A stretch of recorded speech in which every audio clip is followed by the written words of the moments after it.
Hello friend, मैं हूं नवीन। आपको नवीन एजुकेशन क्लास में स्वागत है।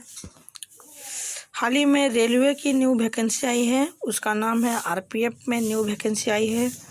टोटल 4660 पोस्ट निकले हैं, जिसके बारे में हम बताएंगे। पूरे डिटेल्स आज बताएंगे आरपीएफ के बारे में कि एग्ज़ाम सिलेक्शन प्रोसेस कैसे होता है, क्वेश्चन पैटर्न यानी कि एग्ज़ाम पैटर्न कैसे होता है, क्या क्या सिलेबस है, इसमें क्या क्या पढ़ना चाहिए, इसका लास्ट डेट कब है। इसका लास्ट डेट है 14 मई को, इसका लास्ट डेट है।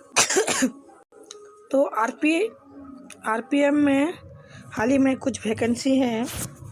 तो पहला आरपीएम है कांस्टेबल। जो कांस्टेबल में फॉर्म अप्लाई करना चाहते हैं, उनकी पोस्ट टोटल है 452 पोस्ट वैकेंसी है। आरपीएफ के कांस्टेबल में 452 पोस्ट हैं। और दूसरा वैकेंसी है आरपीएफ में सब इंस्पेक्टर की वैकेंसी भी है। ये टोटल पोस्ट है 4208 पोस्ट हैं। आरपीएफ के सब इंस्पेक्टर में 4208 पोस्ट हैं और आरपीएफ के कांस्टेबल में 452 पोस्ट वैकेंसी है। तो दोनों को कुल मिलाकर 8 2 10 हो गया, 5 1 6 हो गया, 6 इसमें 4660 वैकेंसी यानी कि पोस्ट है। 4660 टोटल पोस्ट यहाँ पे है। कांस्टेबल और सब इंस्पेक्टर को मिला के 4660 वैकेंसी है।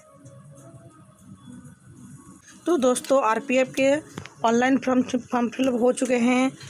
इसका लास्ट डेट है 14 मई 2024। और जो एबीसी एसटी हैं उनके फीस है 250 रुपये, और जो बाकी कैंडिडेट हैं जनरल, उनके लिए 500 रुपये की फ़ीस है। तो यहाँ पे कौन कौन सा सिलेबस है और एग्ज़ाम पैटर्न के बारे में हम देखेंगे। तो इसका पहला सिलेबस होता है जीए यानी कि जनरल अवेयरनेस। ये आता है 50 मार्क, जिसमें कि 50 क्वेश्चन आता है। हर क्वेश्चन का एक एक मार्क आता है। तो जीए में आता है जनरल एनआरएस का 50 मार्क, 50 क्वेश्चन, हर प्रश्न का मार्क 1 मार्क होता है। और दूसरा पैटर्न है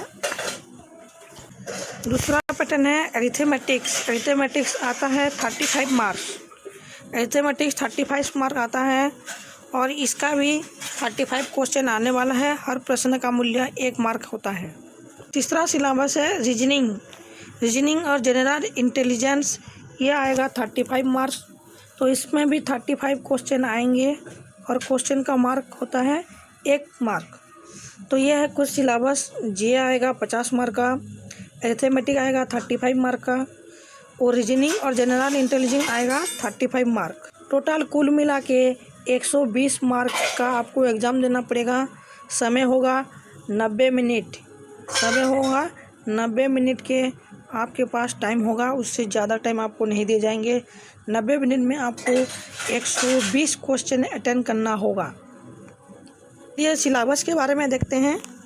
तो जनरल अवेयरनेस जो सिलेबस है हमारा जीए, उसमें कौन कौन सी टॉपिक आता है देखते हैं।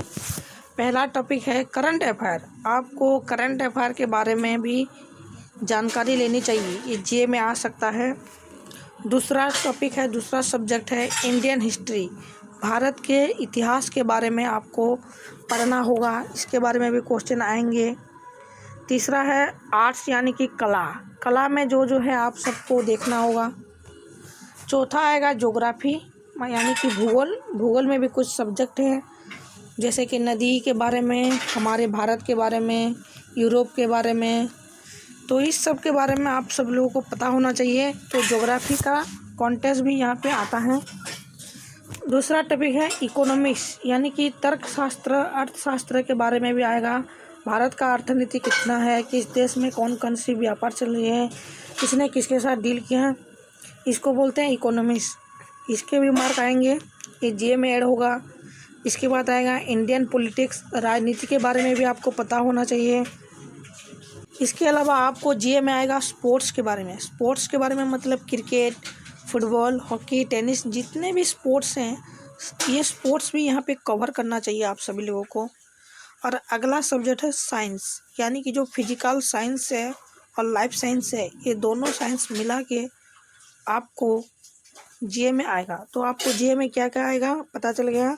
करंट अफेयर आएगा, इंडियन हिस्ट्री आएगा, आर्ट्स यानी कि कला भी आएगा, ज्योग्राफी भी आएगा, इकोनॉमिक्स भी आएगा, पॉलिटिक्स, स्पोर्ट्स के बारे में यानी कि साइंस, ये सारे सब्जेक्ट जीए में आएंगे। तो ये जीए मिलाकर कुल 50 मार्क आएंगे जीए में। 50 मार्क्स ये कुछ सब्जेक्ट मैंने चुना है, इसमें से 50 मार्क आपको आएंगे। अब आया दूसरी सिलेबस है रीजनिंग सिलेबस। हम रीजनिंग के बारे में भी बात करेंगे आज। तो रीजनिंग में आएगा वर्णमाला, यानी कि हिंदी में जो वर्णमाला है वो आएगा।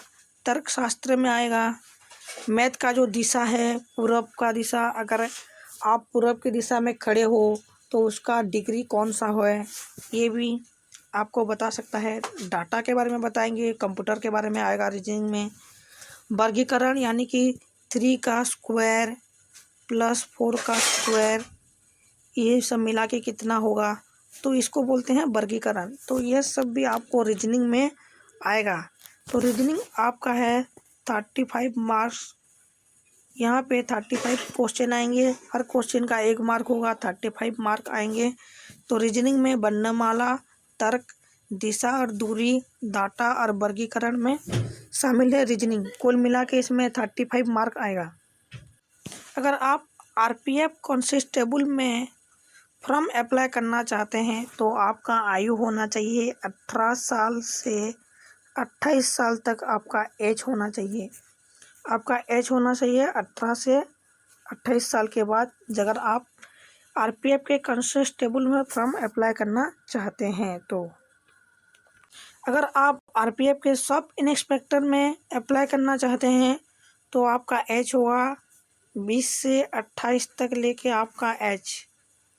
आपका आयु कितना है सब इंस्पेक्टर में? 20 से 28 एज आपकी कांस्टेबल है। यदि आप आरपीएफ कांस्टेबल में फॉर्म अप्लाई करना चाहते हैं तो आपका क्वालिफिकेशन 10 पास और +2 पास है। 10 और +2 पास होना चाहिए आपको यदि कांस्टेबल में करना है। इसके अलावा ग्रेजुएशन यानी कि +3 का जो सर्टिफिकेट है ग्रेजुएट, ये तीनों आपको चाहिए। कांस्टेबल में 10 पास होना चाहिए, 12 के सर्टिफिकेट भी होना चाहिए, या फिर +3 के सर्टिफिकेट यानी कि ग्रेजुएशन की सर्टिफिकेट होना चाहिए, तभी आप कांस्टेबल में फॉर्म अप्लाई कर सकते हैं। अगर आप सब इंस्पेक्टर में फॉर्म अप्लाई करना चाहते हैं तो आपका क्वालिफिकेशन 10 पास होना चाहिए। 10 पास, 10 पास में आप ये सब इंस्पेक्टर के अप्लाई कर सकते हैं। आज हम फिर से देखेंगे आरपीएफ की एग्ज़ाम देने के बाद सिलेक्शन प्रोसेस कैसे होगा, आप कैसे इसमें सिलेक्शन हो सकते हैं।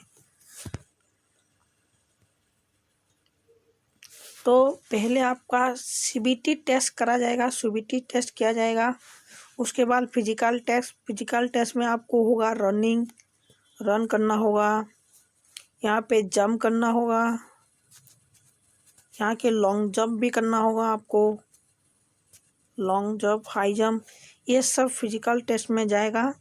पहले आपको सीबीटी टेस्ट करना होगा, दूसरा आपको फिजिकल टेस्ट में running, jumping, long jump, high jump जितने भी हैं ये सब जाए।